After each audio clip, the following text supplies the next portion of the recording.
Hello বন্ধুরা, welcome to my channel বিলি সোনা মাম্মি চ্যানেলে তোমাদের সবাইকে জানাই অনেক অনেক স্বাগত। তোমরা সবাই কেমন আছো? আশা করছি অনেক ভালো আছো, আমিও ভালো আছি। তো এই যে সকাল হয়ে গেছে আর এখন বিলি সোনার জন্য দুধগুলো নিয়ে চলে এসেছি। আর এই ভিডিওটা হচ্ছে প্রায় 9:30টার দিক করে। তখন বিলি সোনাকে আমি দুটো ব্রেড দিয়েছিলাম, যার মধ্যে একটায় বাটার আর একটায় জ্যাম মাখিয়ে দিয়েছিলাম, কারণ আমি ওকে এইভাবে খাওয়ানো প্র্যাকটিস করছি যাতে স্কুলে ওকে আমি টিফিন হিসেবে এগুলো দিতে পারি। আর তো মাত্র 2 সপ্তাহ আছে মাঝখানে, 1 সপ্তাহ বললেই চলে। তো এই যেটা জ্যাম মাখিয়ে দিয়েছি আর ওটা বাটার। হ্যালো বন্ধুরা, ওয়েলকাম টু মাই চ্যানেল বিলি সোনা মাম্মি চ্যানেলে তোমাদের সবাইকে জানাই অনেক অনেক স্বাগত। তোমরা সবাই কেমন আছো? আশা করছি অনেক ভালো আছো, আর আমরাও ভালো আছি, তাই তো সোনা? তো তোমরা তো দেখলেই যে সকালবেলা উঠে খাওয়া দাওয়া সব সারা হয়ে গেল। তারপরে আমি একটু রান্নার কাজে চলে গেছিলাম, বাসন টাসন মেজে ভাত আর বিলি সোনার জন্য সবজি ডালটা করেছি, করে আর একটু ছাদে গিয়েছিলাম জামা কাপড় মেলতে। তো ছাদ থেকে আসার পর আচমকা খুব মাথা ঘুরছিল, মাথা ঘুরে আমি পুরো জাস্ট পড়েই যাচ্ছিলাম। এসে খাটে একধারে শুয়েছি। তো বিলি সোনা আমাকে বলছে কি হয়েছে, আমার এত মাথা ঘুরাচ্ছিল যে আমাকে কিছুই বলতে পারছিলাম না, সেই জন্য খুবই কান্নাকাটি করছিল। আমি তাই ওকে বলছি যে আমার যদি খুব শরীর খারাপ করে তুমি কি আমাকে টোটোয় করে নার্সিংহোমে নিয়ে যেতে পারবে? পারবে? কেন? আমি ছোট্ট। তাহলে আমি যদি মরে যাই ঘরেতে তখন কি হবে? বিলি সোনার কিন্তু কান্না পাচ্ছে খুব, হ্যাঁ, কিন্তু ক্যামেরা চলছে বলে কাঁদতে পারছে না। বিলি সোনার পাপাকে ফোন করেছে, ওর বাবাকে অনেক ঝাড় দিয়েছে, তুমি কি শুনতে পাচ্ছ না আমার কথা? আসলে ডিউটি থার্মলে থাকলে না খুব একটা নেটওয়ার্ক থাকে না, তো ফোনে কথা শোনা যায় না। কি হচ্ছে এটা দুষ্টুমি? তো ফোন করেছিল, বলেছে। তারপরে আমি আবার একটুখানি ওষুধ খেলাম, গ্যাসের একটুখানি ওষুধ বিলি সোনা আমাকে খাইয়ে দিয়েছে, খেয়েছি, খেয়ে আর এখন একটু শুয়ে আছি। খুব মাথাটা ঘুরাচ্ছে, প্রেশার পড়ে যায় আমার মাঝে মধ্যেই, প্রেশারটা পড়ে গেল নাকি কি জানি। তো মোটামুটি এদিকে আমার কাজবাজ অনেকটাই কমপ্লিট হয়ে গেছে, শুধু জামা কাপড় কিছু ভিজিয়ে দিয়েছি, কাচবো আর স্নান করব, তারপরে খাওয়া দাওয়া। তো ভাতটা হয়ে গেছে আর বিলি সোনার সবজি ডাল হয়ে গেছে, আর মাছটা একটুখানি কারি করব বলে টমেটো, পেঁয়াজ, ক্যাপসিকাম সব কেটেও রেখেছি, আর মাছটা ফ্রিজ থেকে বের করে জল দিয়ে রেখেছি। ব্যাস, ছাদ থেকে এসেই মাথা ঘুরে গেছে। তো বিলি সোনার পাপা আসুক, দেখি কি হয়। আর বন্ধুরা, বিলি সোনার পাপা ডিউটি থেকে এসে আমাকে নিয়ে গেল ডাক্তারখানাতে, একটা ইঞ্জেকশন নিলাম, তারপর এখন মোটামুটি একটু ভালো আছি। তো ঘরে চলে আসার পরে দেখি তানজিলা চলে এসছে আমাদের বাড়িতে। কেন এসছে সেটা বলছি। তো তানজিলা আর বিলি সোনা করছে এখন ড্রয়িং, আর আমি বিলি সোনার খাবার রেডি করছি। আর যেহেতু আমার শরীরটা আজকে খারাপ ছিল, তো কিছু রান্না হয়েছে ঘরেতে, আর কিছু তরি তরকারি বিলি সোনার পাপা নিয়ে এসছে হোটেল থেকে। আর এটা হচ্ছে ভেটকি মাছের লেজা আর মাথা আমি রেখে দিয়েছিলাম, তো সেইটা দিয়েই একটা ঝালঝাল করে চচ্চড়ি বানিয়ে দিয়েছিলাম বিলি সোনার পাপাকে। আর বিলি সোনার পাপা হোটেল দিয়ে নিয়ে এসেছে একটা শাকের তরকারি আর একটা 5 মিশিলি হালকা করে একটা লাইট ঝোল সবজি দিয়ে, আর হচ্ছে মাংস। আর আমি ঘরেতে রান্না করেছি ডাল আর আলু ভাজা আর ভাত, আর বিলি সোনার জন্য একটা মিক্স সবজি রান্না করেছিলাম, সেটা তো বিলি সোনা একাই খেয়েছে। তো যাই হোক, বিলি সোনার খাওয়া হয়ে গেছে, ও এখন তানজিলার সাথে খেলা করছে। আর এই দেখো, মুখ থেকে একটা বেলুন বেরালো, দেখছো? বিলি সোনা বেলুন। এখন হয়ে গেছে বিকাল, কি সন্ধ্যেই হয়ে গেছে বলতে গেলে, এখন বাজে 5:02, আর এখন যাচ্ছি ছাদে, কারণ পিপু পিসুকে ছাদে দেওয়া ছিল আর এখন আনা হয়নি, তো ওদেরকে আনবো। আর কিছু জামা কাপড় আছে ছাদের মধ্যে, তো সেইগুলো তুলে নিয়ে আসবো। পিপু পিপু পিসু পিসু, এখানে রোদ খাচ্ছে, রোদ চলে গেছে। আর এই যে দেখো কত জামা কাপড় এদিক ওদিক করে মেলে রেখেছি। তো এটা হচ্ছে আমাদের নতুন ছাদ। এই দেখো জল দেওয়া আছে ছাদে, সবে ঢালাই হয়েছে। খুব সুন্দর রোদ, কিন্তু একদম সকাল থেকে সন্ধ্যে অবধি যতক্ষণ রোদ থাকে ততক্ষণ এখানে রোদ থাকে। তো তোমাদেরকে তো বললামই যে এখন বিকাল হয়ে গেছে, আর বিকেল বেলাও এরা খুব সুন্দরই খেলা করছে এখনো পর্যন্ত, খুব মজা করছে বিলি সোনা আজকে। যেহেতু একা একা থাকে, তো আজকে একটা পার্টনার পেয়েছে, বিলি সোনা খুব মজা করছে, খুব আনন্দ করছে।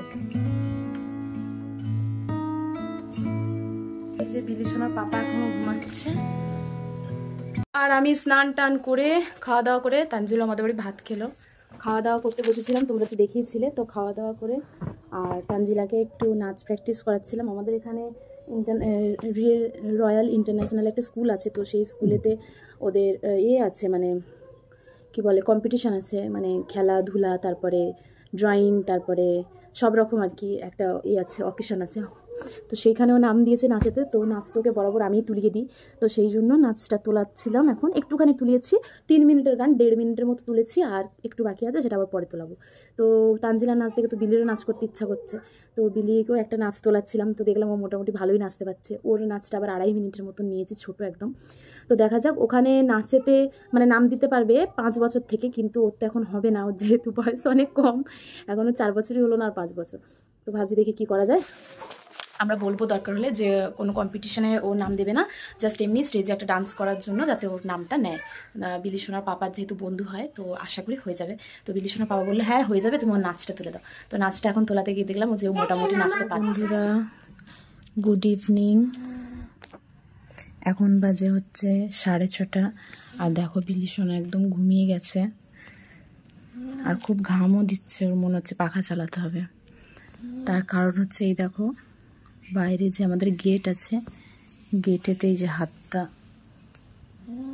হাত সোজা করতে চাইছে না, ঘুমাচ্ছে, তো ব্যথা হয়ে আছে। এই যে দাঁড়াও দেখাচ্ছে তোমাদেরকে, এই যে হাতটা কেটে গেছে, মানে রক্ত বেরোয়নি, ছাল মতো উঠে গেছে, আর খুব ডিপ হয়ে গেছে। তো বাইরে গেটের কাছে খেলতে গিয়ে ওর হাতটা এরকম করে চেপা হয়ে গেছে, তো ঘরে এসে খুব কান্নাকাটি করছিল। আবার একটা মলম দিলাম, দেওয়ার পরে আর ওর একটু লাগলেও শরীরটা খুব দুর্বল হয়ে যায় কান্নাকাটি করলে, তো শরীরটা দুর্বল হয়ে গেছে, আর ও শুয়ে পড়েছে।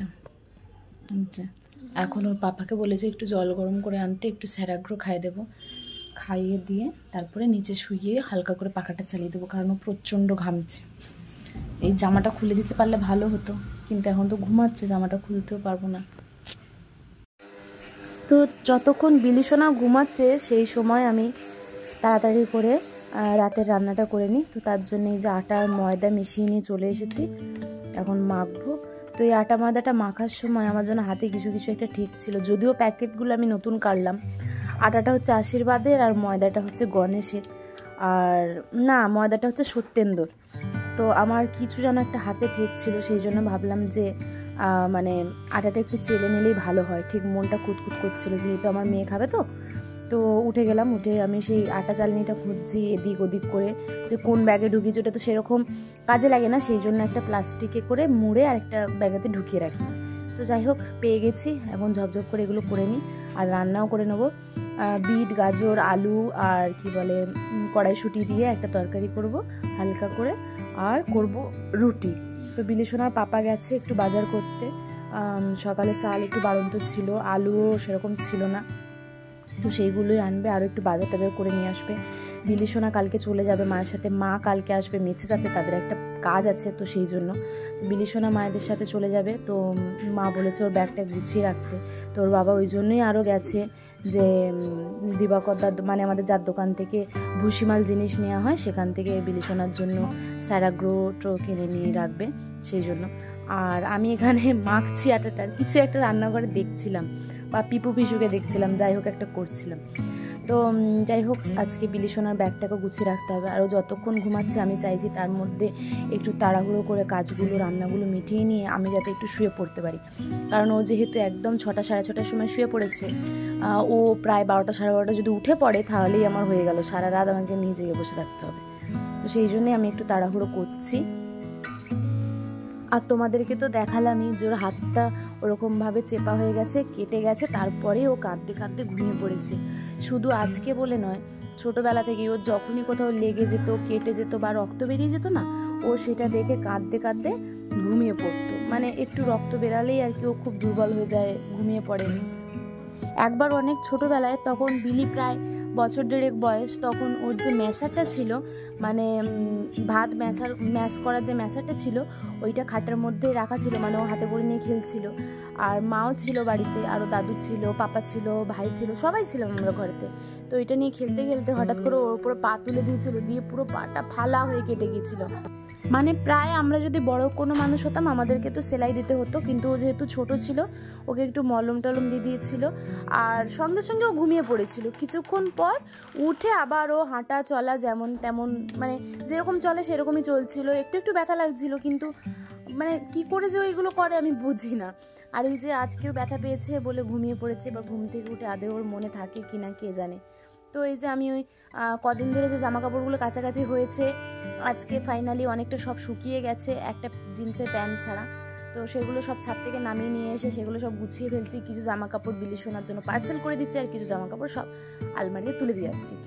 তো ভাই এখন রান্নাঘরে ও আদা রসুন পেঁয়াজ আর টমেটো কাটছে। কেন কাটছে আমি তোমাদেরকে বলছি। আর যে এইখানটা গুছিয়ে নিচ্ছি, মা বলেছে বিলি শোনার জন্য দুটো বইও নিয়ে আসতে, তাই ভাবছি যে বাংলা অ আ ক খ বইটা আর ইংলিশের ABCD বইটা, এই দুটো বই শুধু দিয়ে আসবো। কোনো রাইমসের, কবিতার বা কোনো হ্যান্ড রাইটিংয়ের কোনো কিছু বইগুলো দেবো না অ্যাক্টিভিটির, তো শুধু ওই বইগুলোই দিয়ে আসবো।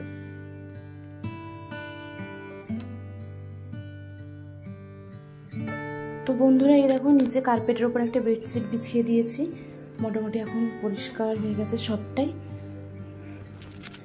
আর এই দেখো রাতে রান্না করেছি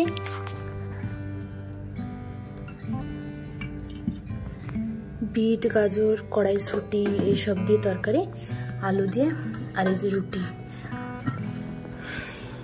তো আমি তাড়াহুড়ো করে একটু রান্নাবান্না করছিলাম, তোমাদেরকে বললাম যেটা যে আমি বিলি সোনার পাশে শুয়ে একটু ঘুমাবো বলে। তো এখন হঠাৎ করে বিলি সোনার বাবা অনেক বাজার করে নিয়ে এসছে।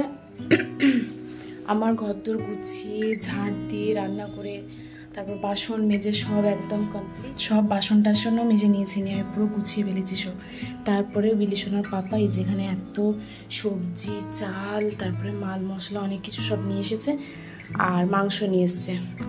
বলছিলাম যে আমি রান্না করতে পারবো না, তো ভাই বলছে তুই একটু চিলি চিকেন কর না, তাহলে আমি সব কিছু কেটে কুটে দেবো। তা বললাম তাহলে ঠিক আছে। মানে চিলি চিকেনের কিন্তু বড়া হবে না, জাস্ট ক্যাপসিকাম পেঁয়াজ টমেটো এইসব দিয়ে একটা মাংস হবে, চিলি চিকেনের মতনই মশলাপাতি দিয়ে মাংসটাই করব। বড়াটাও করতাম কিন্তু ডিম নেই এখন এই মুহূর্তে ঘরেতে, আর এখন ডিম আনতে যাওয়া যাবে না। আর তোমাদেরকে এখন বলি এখন বাজে হচ্ছে 8:40, আর বিলি সোনার তো দেখতেই পেলে ব্যাগটা সব গুছিয়ে নিয়েছি। ঘরটা কিন্তু অনেকটাই নোংরা হয়ে গেছে, মানে জামা কাপড় এদিক ওদিক পড়ে আছে, কিন্তু এখন আমি রিস্ক নিয়ে গুছাতে যাবো না, যদি বিলি সোনা উঠে যায়। তার জন্য এই জামা কাপড়গুলো সব বাইরেই রেখেছি, আলমারি খুলছি না, এখন ঘরে ঢুকছি না। আগে রান্নাটা কমপ্লিট করে নিই তারপরে ঘরে ঢুকবো। তো একটা ফ্রাইং প্যানে একটু সাদা তেল দিয়ে হলুদ লঙ্কা গুঁড়ো আর লবণ দিয়ে আমি মাংসগুলো ভেজে নিচ্ছি। আর এদিকে আমি কড়া গরম করে নিয়েছি, নিয়ে ওর মধ্যে দিয়ে দিলাম সাদা তেল আর দিয়ে দিলাম হচ্ছে গরম মশলা। গরম মশলাটা একটু ভালোভাবে নেড়ে চেড়ে নিলাম যাতে একটু গন্ধ বেরিয়ে যায়। তারপরে ওতে দিয়ে দিলাম রসুন কুচি। যেহেতু আমার ঘরের মধ্যে টমেটো সস অ্যাভেলেবেল নেই, সেই জন্য আমি আগে টমেটোটা ছোটো ছোটো করে কুচি আর ওর মধ্যে দিয়ে দিয়েছি, যাতে টমেটোটা একদম গলে গিয়ে টমেটো সসের মতন হয়ে যায়। আর তার মধ্যে দিয়ে দিলাম একটু হলুদ গুঁড়ো আর দিয়ে দিলাম একটু লবণ,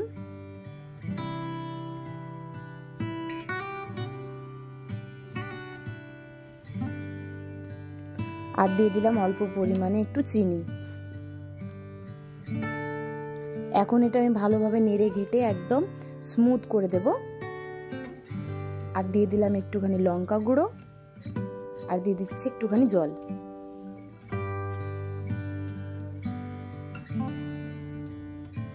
এটা একটু মাখা মাখা হয়ে যাওয়া পর্যন্ত আমরা অপেক্ষা করব।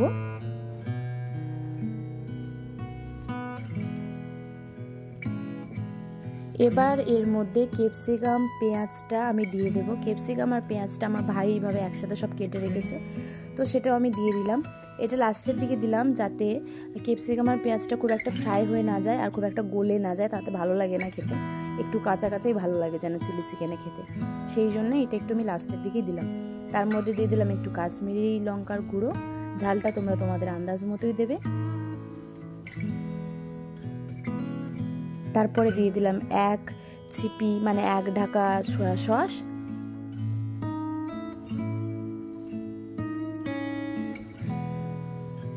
তো এটা আমি এখন নেড়ে চেড়ে কিছুক্ষণ রেখে দেব, যতক্ষণ না সেদ্ধ হচ্ছে সেটা এইভাবে হালকা আঁচে দিয়ে আমি সেদ্ধ করতে থাকবো। এরপর আমি এতে দিয়ে দিচ্ছি একটুখানি কর্নফ্লাওয়ার, জল দিয়ে গুলে রেখেছিলাম, তো সেটাই দিয়ে দিলাম।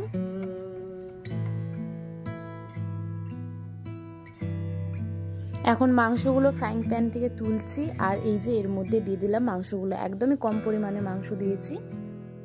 তো চলো এটা এখন নামিয়ে নিই। তো এই যে এটা এখন নামানো হয়ে গেছে, আর এর যে সেন্টটা বেরিয়েছে আমার ভাইয়ের তো মুখে খুব হাসি ফুটেছে, ও তো পাগল হয়ে যাচ্ছে খাবে বলে, যেহেতু ওর শখেই বানানো। তো তারই সাথে শেষ করলাম আজকের ব্লগটা। সবাই ভালো থেকো, সুস্থ থেকো।